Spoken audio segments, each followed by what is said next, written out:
자기들이 매우 예를 들면 미합하지 않는 올바른 정치인 것처럼 그런 행동을 보면 전 역겨워요. 그 사실과 다른 얘기를 너무 많이 하더라고요. 그러니까 이준석 후보가. 이제 시작인 거나 다름없는 정치 이력을 가지고 대선 처음 나와가지고 뭘 받기로 하고 이런 것들이 이미 표면적으로 좀 몇 가지가 드러났는데 단일화를 한다? 그럼 정치적 비전이 있을까요? 이번 대선 때 우리가 당했지 않습니까? 안철수 후보 단일화 없다고 몇 번을 이야기했습니까? 국민통합의 정치였거든요. 그런 것들과 하등 맞지 않는 인물이 노무현이라는 이름을 언급하는 거에 대해서 저는 노무현 16주기에 매우 분노한 바입니다. 먼저 이준석 후보를 향한 국힘당의 구애 수준, 정말 거의 스토킹 수준 아닙니까? 어제 이준석 후보가 기자회견을 했어요. 저는 기자회견 한다고 그래서 이거 이제 단일화하는 모양이구나 그랬는데 안 하겠다는 기자회견을 하더라고요. 정말로 안 할까요? 그걸 한번 두고 봐야 되겠는데 오늘 그 내용부터 첫 번째 다뤄보죠. 이준석 대표가 이준석 후보가 안 하겠다라고 하면서 옛날에 마음 상했던 얘기들을 또 계속 하던데요. 옛날에 말이야 온갖 막 문자 이렇게 보내고 이러면서 그렇게 괴롭히더니 이제는 어쩌고 저쩌고 한다. 이제는 전화기 다 차단해놨다. 그렇게 얘기하던데 그 부분 한번 들어보죠. 이준석을 배신자로 만들겠다는 그 시도 어떤 국민이 공감할 수 있겠습니까? 정말 핸드폰에서 문자 메시지함을 올릴 때마다 무한한 모욕감을 느낍니다. 저한테 2022년도에 상스러운 욕으로 문자를 날리던 분들이 2023년에는 저에게 자살 종용하던 분들이 2025년에는 저에게 읍소하고 있습니다. 그리고 며칠 지나니까 저에게 협박을 하고 있습니다. 이게 어떻게 하나의 사람이 양심을 가진 사람이라면은 저에게 문자 메시지로 계속 지속할 수 있는 행위겠습니까? 예, 이제 어제 단일화 거부 선언이라고 해야 될까요? 하면서 이제 저런 부분을 밝혔는데 물론 여러 가지 입장을 이야기하는 중에 한 부분입니다만 저걸 보면서도 앞부분에 제가 이준석 참 젊은 정치인이니까 앞으로 이렇게 했으면 좋겠다라고 했는데 왜 단일화를 하면 안 되는지 그리고 이준석의 정치는 무엇인지 이번 대선에서 추구해야 될 가치가 무엇인지 이런 부분을 좀 얘기를 해야죠. 그런데 옛날에 저렇게 나를 섭섭하게 해놓고 이렇게 할 수 있느냐 겨우 그 수준이냐 이런 얘기입니다. 김유정 의원님 그나저나 저렇게까지 했는데 이제는 안 가겠지요? 아니 대국민 기자회견까지 저렇게 해서 쐐기를 박아놓고 만약에 변심을 한다면 이건 정치적 미래가 없는 거라고 봐야겠죠. 그러니까 본인이 가지고 있는 정치적 신뢰 자본이라고 하는 것을 완전히 잃어버리는 거 아니겠어요? 굳이 기자회견을 안 해도 될 텐데 대국민 기자회견까지를 해서 단일화는 없다, 완주한다 이렇게까지 하지 않았습니까? 근데 이제 사실상 완주하겠다라는 이야기인데 어제 그 기자회견문 안에는 단일화는 절대 없습니다라는 표현 자체는 없어요. 그 노골적으로 단일화는 없다라는 표현 없더라고요. 그러면서 여러분들은 투표용지에 4번 이준석이 있는 투표용지를 받아보게 될 거다라는 취지로 얘기를 했는데 돌이켜 보면 지난 대선에서 안철수 후보도요. 투표용지에 안철수 후보 이름 있었습니다. 맞아요. 국민 그 토론 3번 마지막 토론까지 하고 그 밤에 단일화한 거잖아요. 그러니까 상식적으로는 단일화하면 도저히 어제 그렇게 해놓고 말이 안 되는데 여전히 여지는 남아 있다고 보는 게 정치는 생물이다라고 보는 것과 같은 게 아닐까 싶습니다. 국민의힘이 이제 왜 그러는지는 알겠죠. 이미 이제 뻔하니까 이렇게 해서는 안 되고 그래서 지금 이제 단일화를 하려고 그러면은 25일 이전에 해야 되는 거 아닙니까? 지금 시간이 얼마 안 남았잖아요. 내일 모레. 사전투표가 29일부터니까 그 전에 무조건 해야 될 텐데 지금 그 전에 이렇게 딱 박아놨으니까 오늘 갤럽 여론조사 나온 걸 한번 잠깐 볼까요? 좀 변화가 있기는 있습니다. 이재명 후보가 50% 넘었었죠. 지난주에. 그런데 45%로 좀 내려갔고 김문수 후보가 36, 이준석 10% 이렇게 됐는데 이제 조금 분석을 해본다고 하면 이재명 후보가 약간 내려갔고 이준석 후보가 10%를 돌파했다라는 게 매우 의미가 있습니다. 그런데 지금 두 사람을 합치면 1%포인트, 그러니까 이제 오차범위 내로 근접하니까 김문수 후보 쪽에서 저렇게 이제 안달이 난 것 같고요. 우리가 이제 3자 구도로 가면은 더 넉넉하게 이길 수 있는데 이준석 후보가 과연 저렇게 올려놓고 그거를 가지고 어떻게 내고를 해보지 않을까 그런 생각은 여전히 갖게 되지요. 그동안 이준석 후보가 정치인으로서 보여줬던 것들을 보면 김종욱 원장님 찜찜해요. 어떤 게 찜찜하십니까? 저 약속을 지킬까? 단일화 약속 안 하겠다는 약속을. 아, 근데 기본적으로 제가 볼 땐 이준석은 지금 몸값 높이기 하고 있다고 봐요. 예. 저는 단일화라고 하는 것은 이준석에게는 좀 매우 좋은 먹잇감 중에 하나가 될 수밖에 없다. 그러니까 본인이 독자 생존한다라고 하는 건 지금 이 시기만 그냥 화양연화처럼 본인한테 유리할 뿐인 거예요. 선거가 지나고 나면 이준석에 대해서 구해야 할 거라고 생각하지 않아요. 만약에 본인이 독자로 가게 되면. 그리고 국민의힘 같은 경우도 마찬가지입니다만 이준석이 저렇게 혼자서 독자 행보를 했을 때 이후에 합치는 과정에서 이준석에게 남겨둘 지분은 많지 않을 거라는 생각이 들어서 아니 뭐 안철수 그 당시 후보 같은 경우도 손가락 내걸고 했었습니다. 지금 손가락 멀쩡하게 있는 상황이지 않습니까?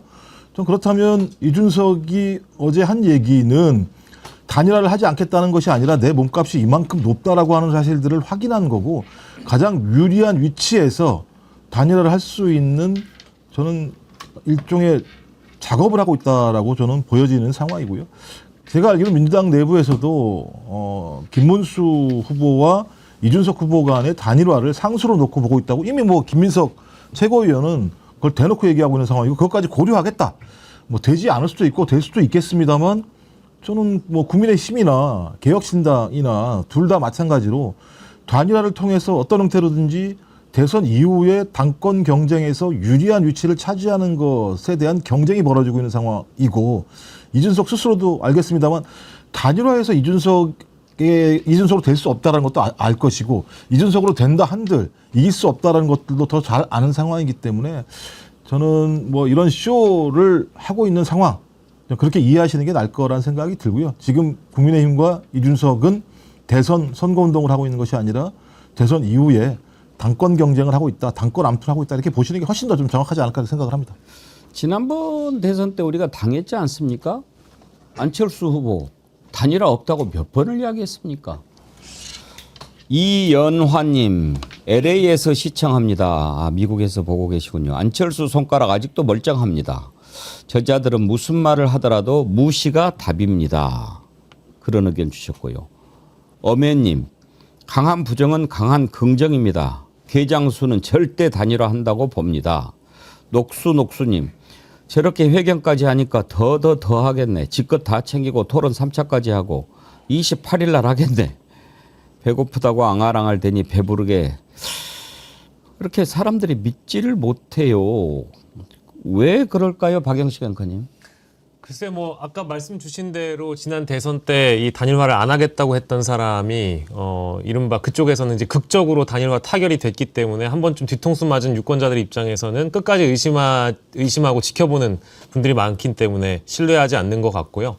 그리고 이제 이준석 후보가 저는 실제로 그저께까지만 하더라도 단일화를 하지 않을 거라고 봤고 단일화를 만약에 하게 되면 자신의 정치적 자산을 모두 다 잃는 거라고 생각을 해서 그런 의견을 많이 드렸었는데 개혁신당 이동훈 공보단장의 페이스북 폭로, 즉 친윤계의 인사들이 당을 먹어라. 당권을 주겠다. 이런 제안들이 있다라는 폭로와 더불어서 어제 단일화 거부 선언 기자회견을 보고 나서 제가 직감적으로 든 느낌은 이거는 자신의 어떤 체급을 높임과 동시에 이준석이란 정치인은 팬덤 의존형 정치인이기 때문에 과거 총선 때 개혁신당이 여러 정당들과 이제 짬뽕밥이 돼서 잡탕밥이 돼가지고 이낙연의 새로운 미래와 합쳐졌을 때 그때 자신의 강력한 팬덤이 반대했기 때문에 20일도 안 돼서 당이 깨졌었거든요. 그러니까 즉 자신의 팬덤을 설득할 만한 명분을 지금 쌓아가고 있다라고 봅니다. 자 이제 봐라. 국민의힘 쪽에서는 총리직까지 우리에게 준다고 하지 않느냐. 당권까지 준다고 하지 않느냐.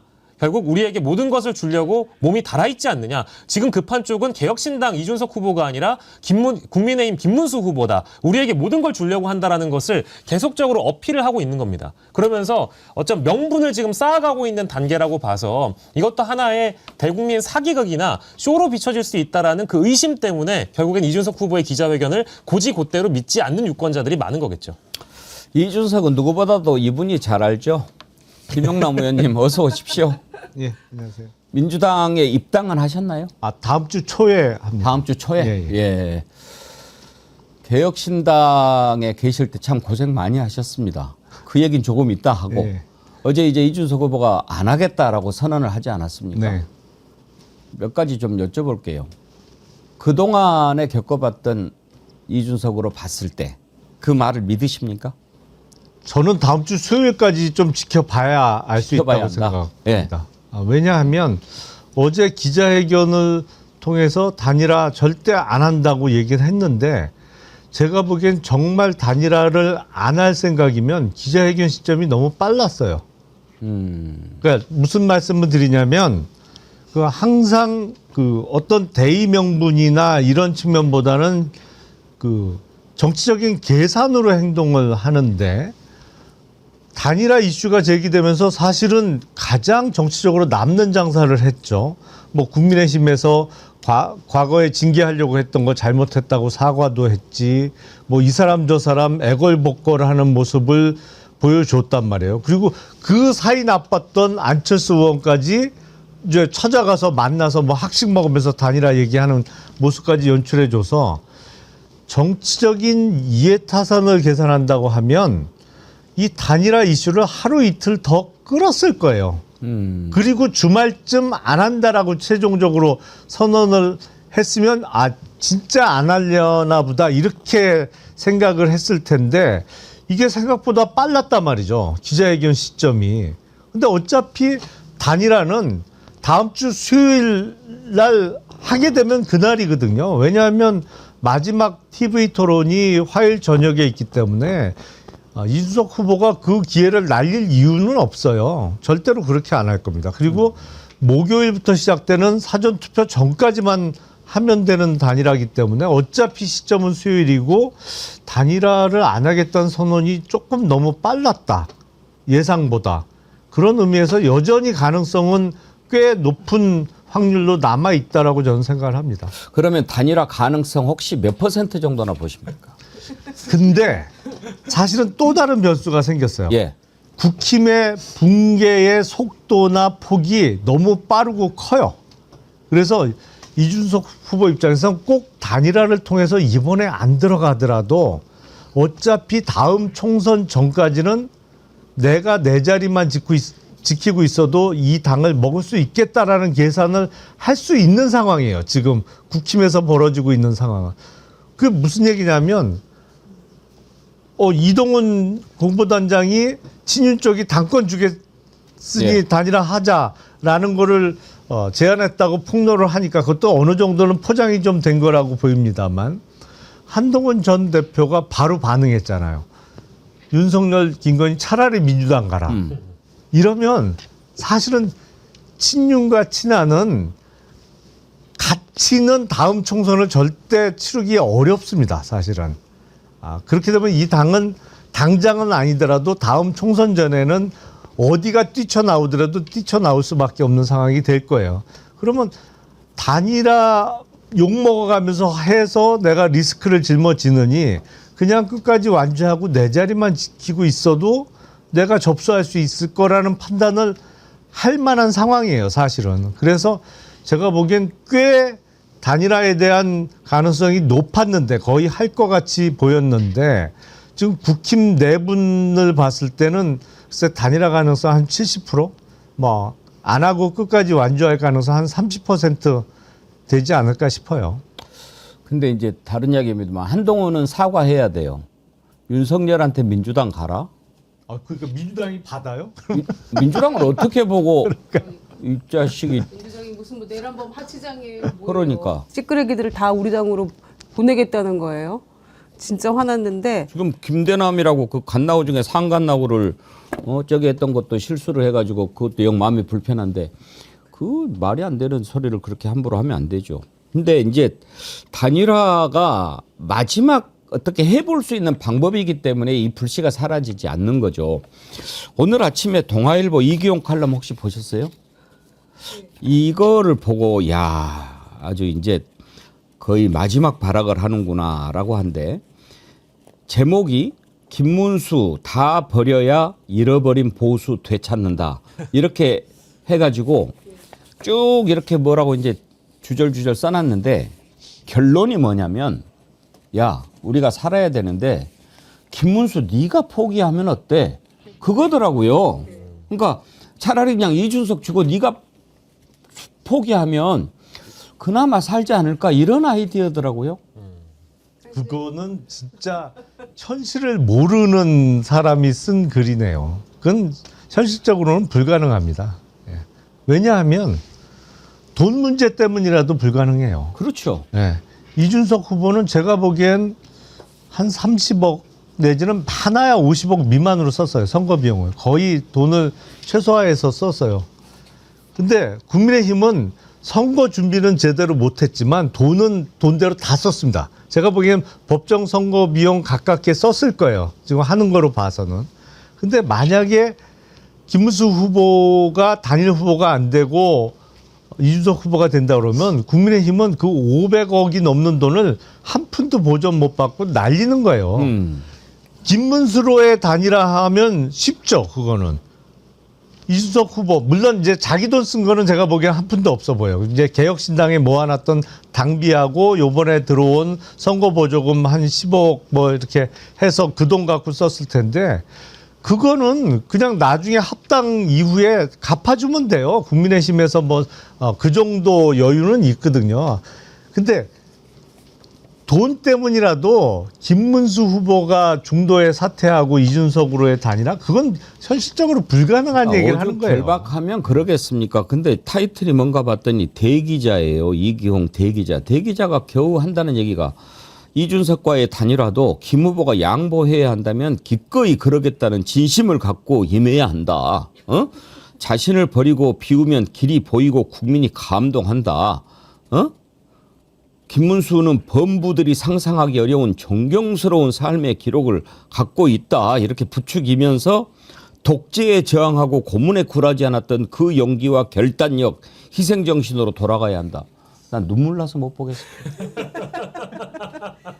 그거를 쓰면서 돈 문제는 논 외로 하고 라고 본인도 옆으로 밀어놨겠죠. 현실 가능성 제로인 이야기고요. 실현 가능성 없는 이야기죠.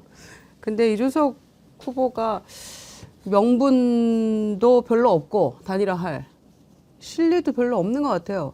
지금 한동훈계하고 친윤 친한이 굉장히 감정적으로 더 아주 고조가 되고 있더라고요. 한동훈 전 대표가 유세를 시작하면서 더 고조가 되고 있는 것 같아요, 서로.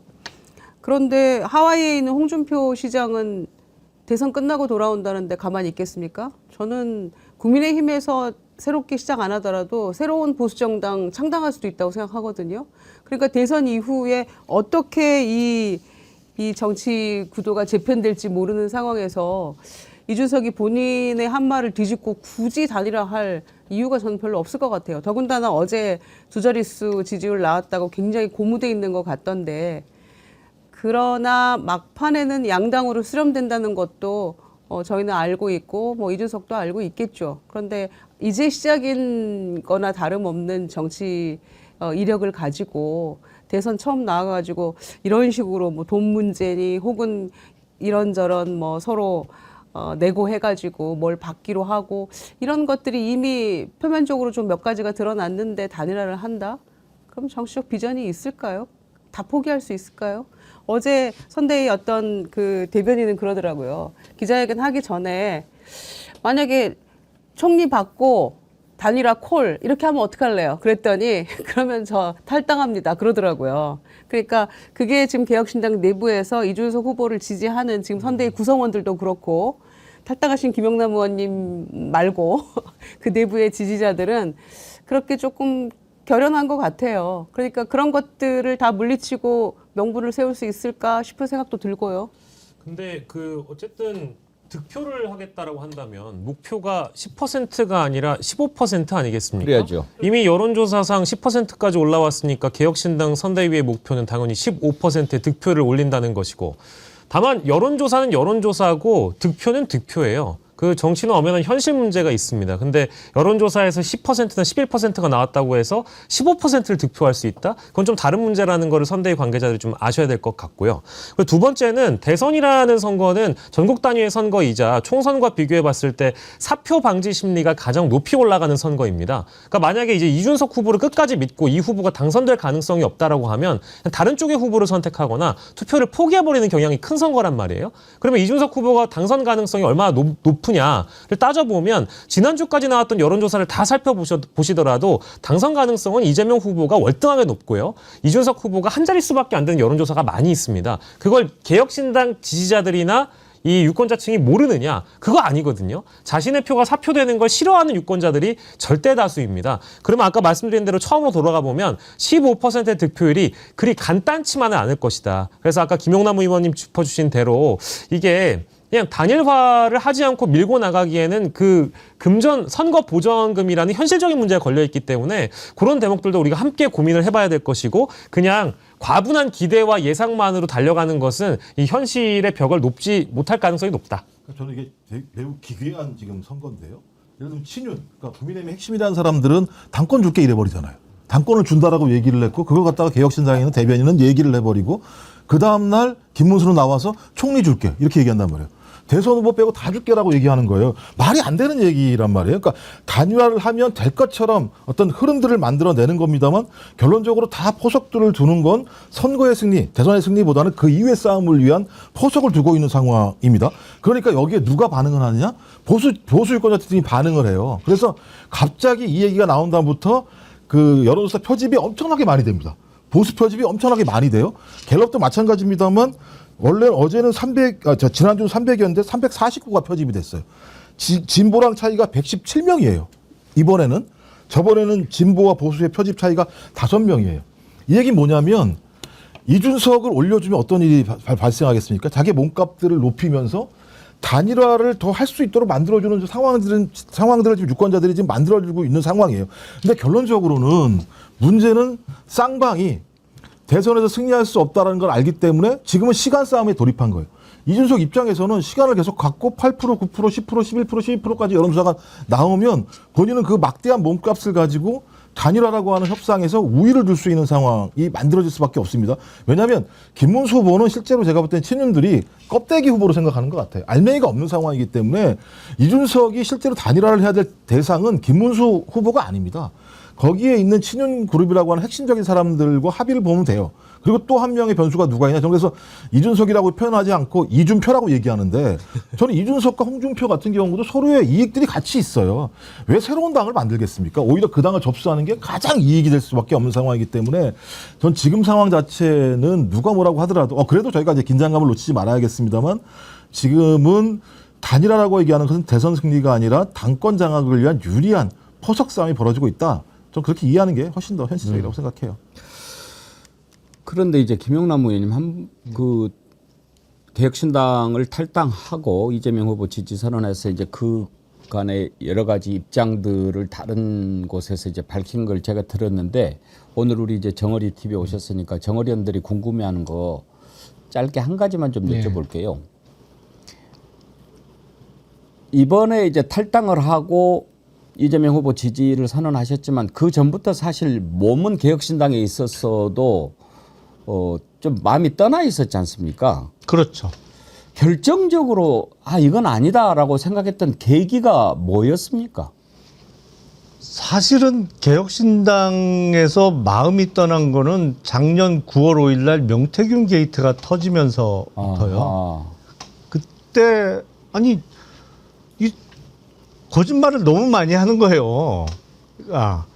그때 분명히 이런저런 일이 있었는데, 그러니까 작년 3월 1일 날 김영선 전 의원이 무슨 김건희의 공천 개입을 폭로하는 기자회견을 할 생각이 있는데 비례대표를 1번을 달라고 한다를 놓고 몇 시간을 심각하게 논의를 했고 그게 일주일이 갔어요.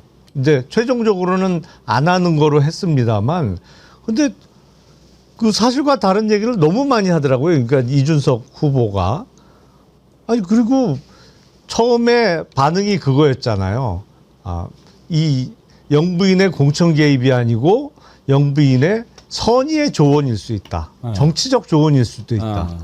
말도 안 되는 소리 하더라고요. 그러니까 이게 뭐랄까요. 청년 정치의 장점은 찾아보기가 힘들고 이게 주민번호만 청년이구나. 예. 라는 생각을 많이 했고. 맞아요. 그때 제가 기억하는데 좀 디펜스 하는데 상당히 좀 애쓰시면서 이렇게 아니 사실은 디펜스를 저는 안 했죠. 왜냐하면 너무 사실과 다른 얘기를 해서 저는 뭐 경험한 대로 말씀을 드렸고 그 3월 1일 당시 이제 금태섭 후보 선거사무소 개설식 이후에 따로 만나서 논의를 했다. 그리고 뭐 몇 시간 그때 낮에 시작했는데 끝나고 회의 끝나고 나와 보니까 벌써 해가 져서 어두워졌더라. 뭐 그런 말씀도 드렸고 아니 그걸 뭐 감출 얘기도 아니고 사실은 저희가 뭐 저를 포함해서 개혁신당의 멤버들이 국민의힘에서 벌어지고 있는 이른바 윤석열을 비롯한 친윤계의 잘못된 행동이 도저히 용납할 수 없어서 뛰쳐나와서 당을 만든 건데 저도 창당 준비 과정부터 같이 했습니다만 아니 그렇게 친윤하고 비슷하게 계속 사실과 다른 얘기를 국민들께 계속 주장을 할 거면 뭐 하려고 신당을 만들었어요. 그냥 구태의연한 당에 남아 있었지. 그래서 그때부터 마음이 좀 많이 떠났고 특히 이제 그 이후에 또 허은하 대표를 축출하는 과정을 보니까 야 이건 국민의힘보다 한술 더 뜨는구나 그런 생각이 좀 솔직하게 들었습니다. 예. 이해가 됩니다. 그때부터셨군요. 무지개님, 김용남 의원님 예전부터 진영 논리를 떠나 참 괜찮은 정치인이라고 생각했는데 역시 사람은 기본 인성은 절대 숨기지 못한다는 말을 새삼 또 느낍니다. 김용남 의원님 개신당에 있을 때부터 개혁신당을 개신당이라고 그럽니까? 요즘에? 저분은 옳은 길을 갈 거라고 봤습니다. 언제 어느 자리에서도 응원하고 기대하는 믿음을 주는 정치인입니다. 하셨는데 감사합니다. 아유 감사하죠. 예. 어제 이제 이준석 후보 얘기 너무 오래 하는 것도 또 싫어하는 분들이 많으시니까 짧게 하나만 제가 좀 비판을 하고 다른 주제로 넘어가겠습니다. 단일화 안 하겠다라고 하면서 노무현 대통령을 입에 올리는데 그 부분을 잠깐 들어보겠습니다만 일단 맥락도 안 맞고요. 그 이름을 함부로 그렇게 올리는 게 아니지요. 일단 그 부분 한번 들어보시죠. 내일은 고 노무현 전 대통령 서거 16주기를 맞는 날입니다. 야합하는 길이 아니라 언제나 정면 돌파하는 길을 선택하셨던 노무현 대통령처럼 이번에는 국민 여러분께서 이준석으로 정면 돌파해 주십시오. 저게 무슨 말이에요? 노무현 대통령처럼 저도 야합하지 않고 그렇게 가겠습니다. 이렇게 해야 말이 앞뒤가 맞는 거 아닙니까? 박영식 앵커님. 예. 저건 국어가 아니죠. 네, 맞습니다. 저 말을 듣고 나서 저도 굉장히 좀 분노했고요. 이게 노무현 언급을 이준석 후보가 한 게 이번이 처음이 아니고요. 이제 필요할 때마다 노무현 정신, 노무현 전 대통령을 꺼내 오시는데, 듣는 분들이 정말 모멸감을 느끼실 거고 분노하실 겁니다. 그 이유가 어렵지 않아요. 그 노무현 전 대통령의 인생이라는 것은 결국에 반기득권을 위해 싸워오신 분이고, 자신의 그 모든 어떤 권력을 위해서 싸워왔다라기보다는 아래에서 위로 올라가는 민주주의를 위해서 늘 도전하셨던 분입니다. 근데 이제 이준석 후보의 경우에는 상계동에서 삼선 도전을 했다가 3번이나 도전을 했다가 실패한 이후에 동탄에서 선거를 치르고 국회의원이 된 것이 마치 노무현 전 대통령과의 길이 유사하다라고 그 유사점을 또 짚고 있는 것 같고, 이번 선거도 마찬가지로 3자 구도하에서 노무현 전 대통령이 과거에 경선을 치러서 이회창 후보를 꺾고 대통령까지 이르게 된 길을 예시로 들어서 노무현과 유사점을 찾으시는 것 같은데 전혀 동일하지 않고요. 그리고 이준석 후보가 보여줬던 그간의 정치라는 것은 세대를 갈라치거나 남녀를 갈라치거나 차별을 이용하거나 갈등을 활용해서 정치를 해왔다고 저는 보고 있습니다. 근데 노무현 전 대통령의 정치라는 것은 세대 통합과 동서 통합과 이념 통합, 국민 통합의 정치였거든요. 그런 것들과 하등 맞지 않는 인물이 노무현이라는 이름을 언급하는 거에 대해서 저는 노무현 16주기에 매우 분노하는 바입니다. 그거도 안 되고 말이죠. 김유정 의원님, 노무현 대통령 얘기를 본인이 그렇게 상황에서 하면은 됩니까? 아니 그들 당에는 존경할 만한 대통령이 없잖아요. 이명박 정신을 계승하겠습니까? 박근혜 정신을 계승하겠습니까? 윤석열 정신을 이어받겠습니까?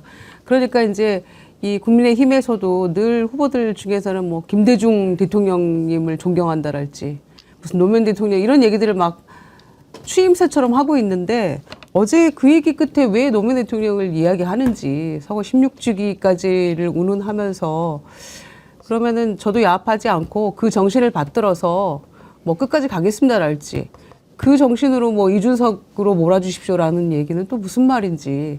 근데 천하람 대표는 그랬잖아요.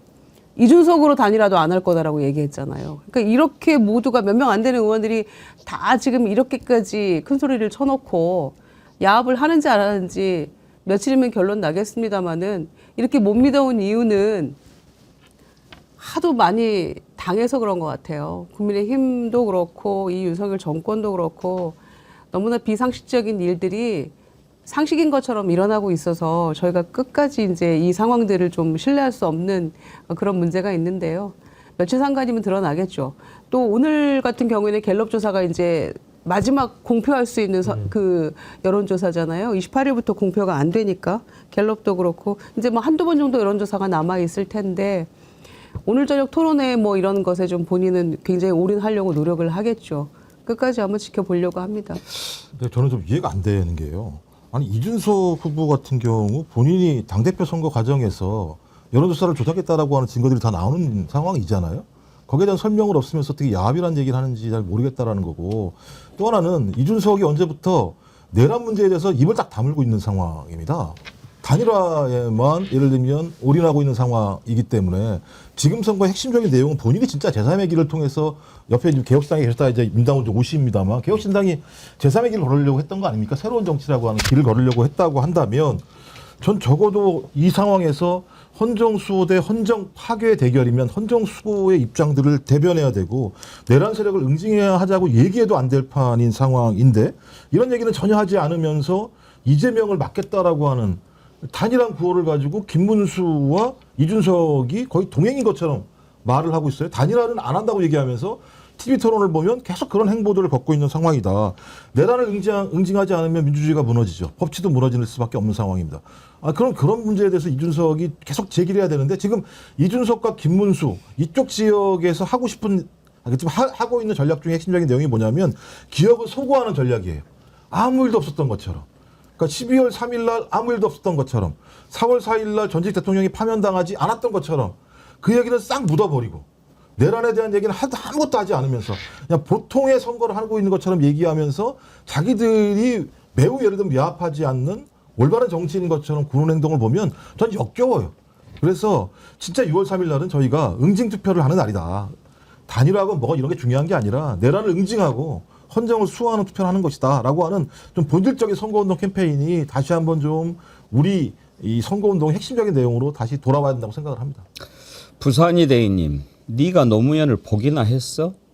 부산 사람은 저런 말하는 사람들한테 이렇게 말합니다. 주디를 아스팔트에 문대볼까?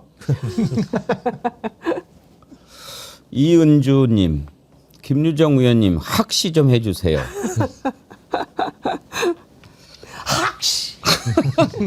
그냥 면전에서 하고 싶네요, 진짜.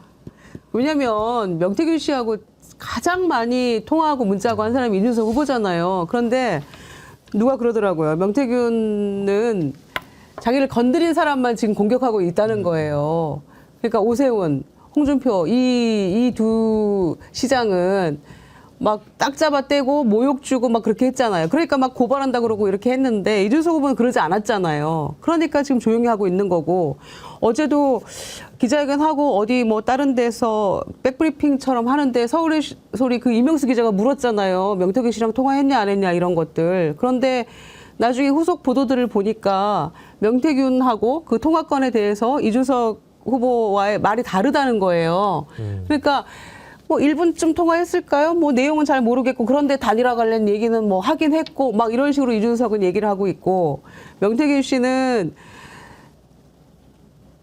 통화를 했다 그래요? 뭐 이런 식으로 또 얘기를 하고 그러니까 말이 서로 다른 거예요. 그러니까 굉장히 당황하는 모습을 보이더라고요. 이명수 기자가 탁 찍어서 물어보니까 그래서 모종의 이 단일화 과정에 무슨 여론조사 관련한 뭐가 또 있나라는 생각도 하게 되고 종잡을 수 없어요. 아직은 모르겠어요. 방금 말씀해주신 거에 잠깐만 요 내용은 이제 보완이 필요한데 보완이라는 게 이제 첨언이 좀 필요한데요. 그러니까 이명수 기자가 22일에 이준석 후보에게 물었던 질문은 명태균과의 통화 여부 인정하느냐. 그러니까 그 사실은 어쨌든 시인을 했어요. 통화를 하긴 했답니다. 근데 단일화 관련해서 이야기를 했느냐라고 물어봤는데 첫 대답이 뭐였냐면 대화 내용은 기억이 나지 않는다라고 했는데 그 뒤에 문장이 단일화 관련된 얘기도 했다라고 결국 또 단일화 얘기가 나옵니다. 그러니까 이제 이준석과 명태균이 지금까지도 소통이 되고 있다라는 것만으로도 선거 국면에 지대한 영향을 미칠 거라는 우려가 아마 직감적으로 이준석 후보는 그 질문을 받고 들었을 거예요. 그래서 어쨌든 통화 사실은 인정할 수밖에 없었고 아마 서울의 소리 이명수 기자라는 그 얼굴을 보고 직감적으로 느꼈을 겁니다. 아, 이거 부인했다간 큰일 날 수도 있겠다. 근데 그 뒤에 대화 내용은 기억이 나지 않는다라고 다른 건 기억이 안 난다고 했다가 아 단일화 관련된 얘기도 했는데 제가 뭐 명태균 씨에게 조언을 들을 위치는 아니라고 생각한다. 이런 식의 선긋기거든요. 요거는 그러니까 유권자들께서 여전히 이준석 후보와 명태균 씨가 소통을 하고 있다라는 것을 확인한 자리이기 때문에 저건 이거 굉장히 크리티컬하다고 봅니다.